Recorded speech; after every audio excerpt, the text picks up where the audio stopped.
My husband, who's always been all about work and neglecting the family? That day, he was supposedly out on a company trip. At the request of my lonely daughter, I found myself at an amusement park. There, I witnessed a shocking scene at the very same amusement park. Why is my husband here? My husband, who was supposed to be on a company trip, was at the amusement park. Beside him was a young woman and a boy around 3 years old, all of them holding hands. They unmistakably looked like a happy family. At that moment, I felt something snap inside me. So, that's what was going on. I had my own plans then.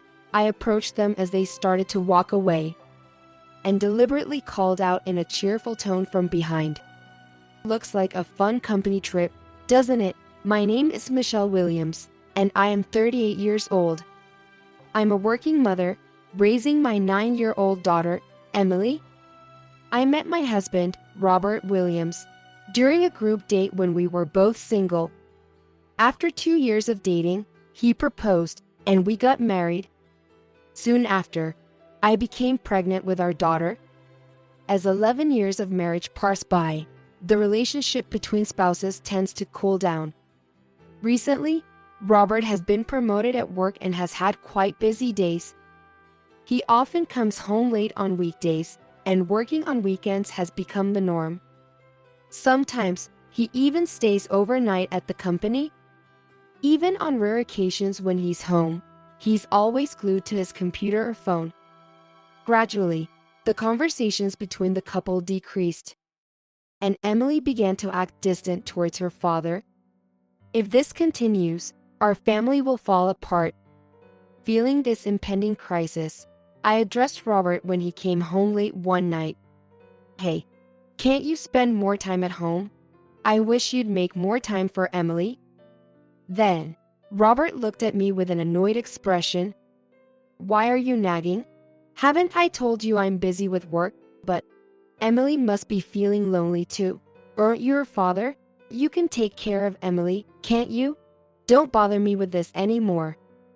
Without engaging further with me, Robert headed to the bedroom. Left alone, I was distraught, wondering what to do next. Around that time, Emily brought home a drawing from school titled Family Picture. In the center, Emily and I were holding hands, and off to the side, there was a small figure, presumably representing Robert.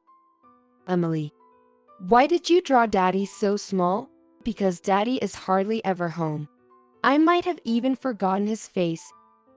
Emily told me this with an uneasy look. This can't continue. We need to reclaim our family bond. Seeing Emily's drawing made me determined. That evening, I confronted Robert when he returned home late. Hey Robert, do you remember what's happening 2 Saturdays from now? 2 weeks from now. Is there something going on? Is there something? It's Emily's 9th birthday. Oh, right. Of course I remember. Why? Robert said with an awkward expression. He likely had forgotten. It's a weekend, so let's go on a trip to celebrate Emily's birthday. What? A trip? Yes. Let's take Emily to the aquarium she's been wanting to visit. It's her special birthday, after all. Robert pondered for a moment, eventually letting out a resigned sigh. Fine. I got it. We'll go on the trip that day. Really? Promise? Make sure you don't schedule anything else. Robert nodded in response to my insistence. I hope this trip can help restore our family bond. That's what I was thinking. The next day, when I told Emily about the trip, her face lit up with joy. A trip, and Daddy's coming too. Yes, Daddy's coming along. Are you happy? Yes, I'm so excited. I can hold hands with both Mommy and Daddy at the aquarium.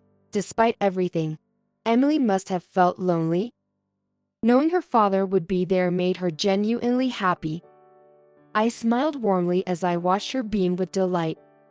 Then, on the day of the trip, in the morning, when Robert looked at his phone, he had a panicked expression.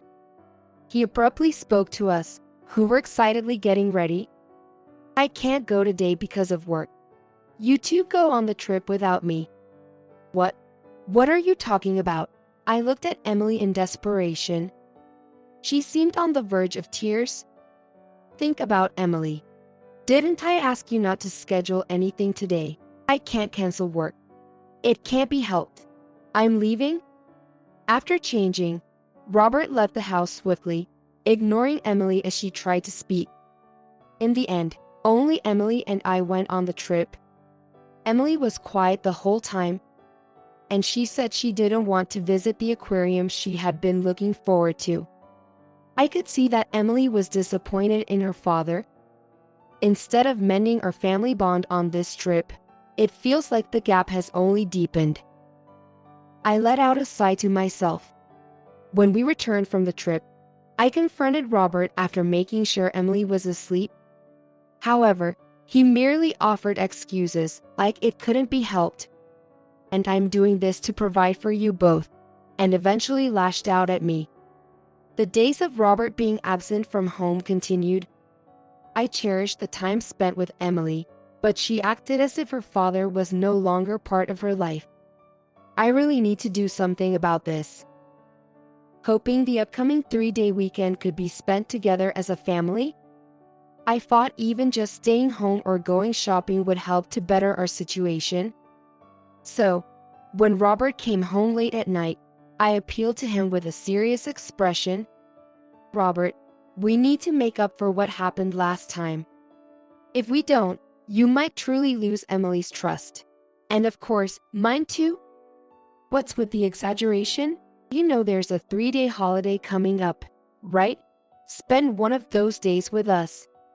If you can't, I think it might be the end for our family. Huh? Oh, I can't. I have a company trip during that time. What? A company trip? You've never gone on one before. They started it this year. Anyway, the weekend after that is also impossible for me. So that's that. With that, Robert went to the bathroom. Left behind, I wondered if it might be impossible for Robert and I to be a family anymore. As the 3-day holiday approached, Robert unexpectedly initiated a conversation with me. Hey, what are you and Emma doing for the 3-day holiday? Well, I'm not sure. Maybe I'll take Emily and go back to my parents' house. All right, take care. Robert seemed pleased. Michelle, I was curious, but sarcastically said, have fun on your company trip. And so, the first day of the 3-day holiday began. I'm thinking of going to Grandpa and Grandma's house. What do you think? When I asked Emily, she responded, yes, I'd love that, but I have one request. What is it? I want to go to the amusement park with you soon.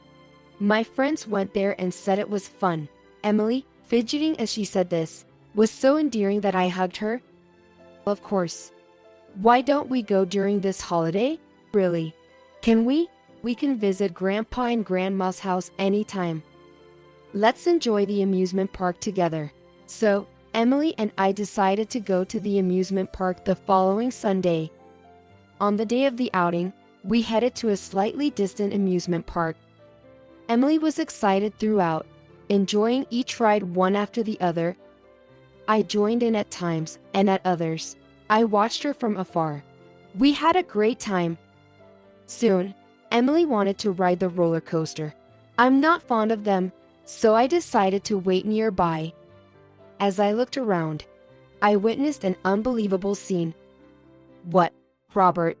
Why is he here? Next to my husband stood a young woman and a boy around 3 years old, all holding hands. This clearly wasn't a company trip setting. It looked unmistakably like a happy family. In that moment, I realized everything. Robert had cheated on me. He even had a child I wasn't aware of. Something inside me snapped. So, that's how it is. I have my own thoughts on this. I approached them as they tried to walk away and deliberately called out with a cheerful voice from behind. Seems like a fun company trip. Robert turning around and recognizing my voice, his face turned pale. Michelle, why are you here? I kept staring at Robert silently when a woman and a boy approached. Robert, who is this? What company trip? Daddy, who are they? Your friends? Robert seemed to be at a loss for words. From his reaction, it seemed he hadn't told her about his family. Understanding that I couldn't make a scene in front of the little boy, I handed my contact information to the woman and whispered in her ear, I'm his wife. I will leave for now, but you need to contact me. The woman, with eyes wide open, seemed to compare me and Robert but eventually nodded in agreement, her face pale. Afterwards, I went home early with Emily and awaited Robert's return. Eventually, late into the night, Robert came home quietly. I questioned him with a stern voice. So, shall we discuss today's events in detail? Robert, seeming resigned, began to speak hesitantly. He explained how, about 4 years ago, he lied about being single on a dating app and met Samantha Taylor. After dating for a while, Samantha became pregnant and, after expressing her desire to have the baby, he began a double life, leveraging the fact that she was estranged from her parents, lying that he too had no family and was in debt, preventing them from getting officially married. After hearing everything, I was in shock and couldn't speak for a while. You dare betray us? How do you plan to make this right? As I glared at him, Robert trembled and prostrated himself. That woman was just a fling. I only love you and Emily. I'll end it with her. Just give me a little time. I see. All right then. So, you're forgiving me. Thank you. Yes. Why don't you go take a bath for now? All right. I will. Thank you, Michelle. Watching Robert head to the bathroom, I dialed a certain number. Soon, Robert, who returned from the bath in high spirits, turned pale once more.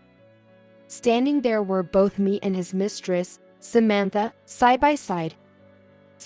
Samantha, why are you here? Michelle, what's going on? Samantha reached out to me before you came home. She said she wanted to talk, the three of us. I was shocked to find out Robert had a family.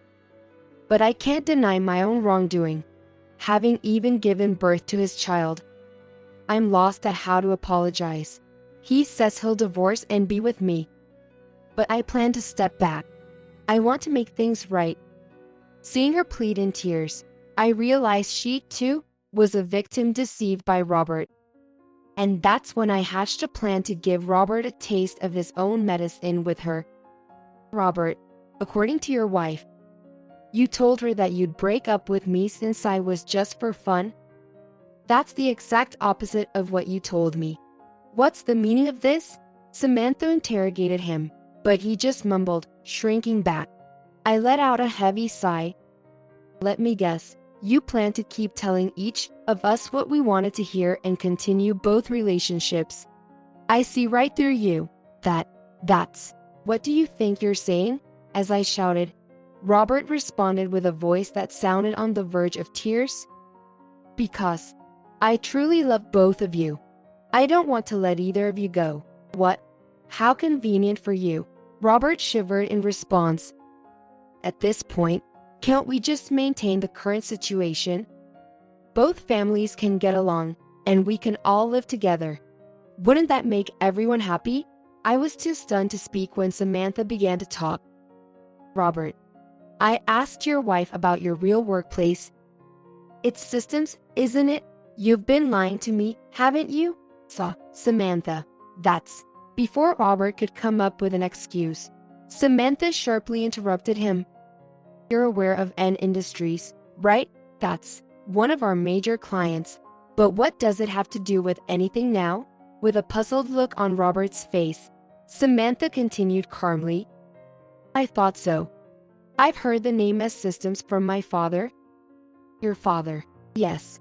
Though I once said I had cut ties with my parents, in truth, I had run away from home because my overly protective father, who loves me too much, suffocated me.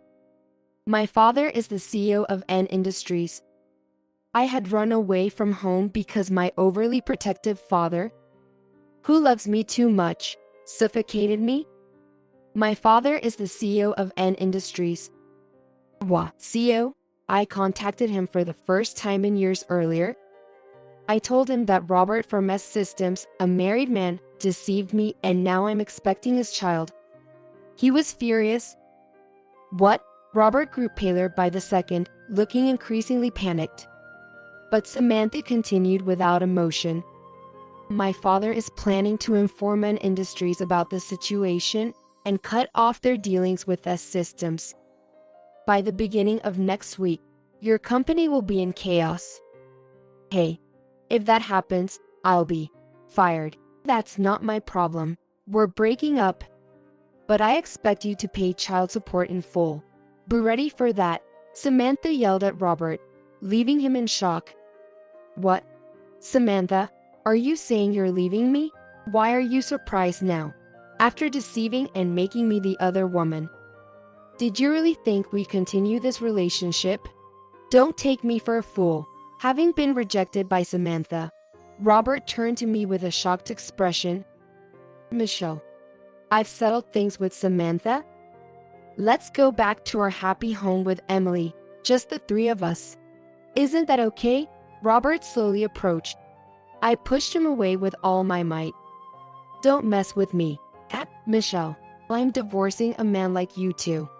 I'll have custody, and I'll also demand compensation and child support. Make sure to pay it properly. Wait, are you saying you're leaving me too? Although Robert had wide eyes in shock, I stared him down and yelled, You kept betraying me and Emily and even used Samantha? I never want to see the face of such trash ever again. Pay what you owe and get lost. Samantha and I, arms crossed, looking down on Robert. I threw him out of the house. After that, my divorce from Robert was finalized.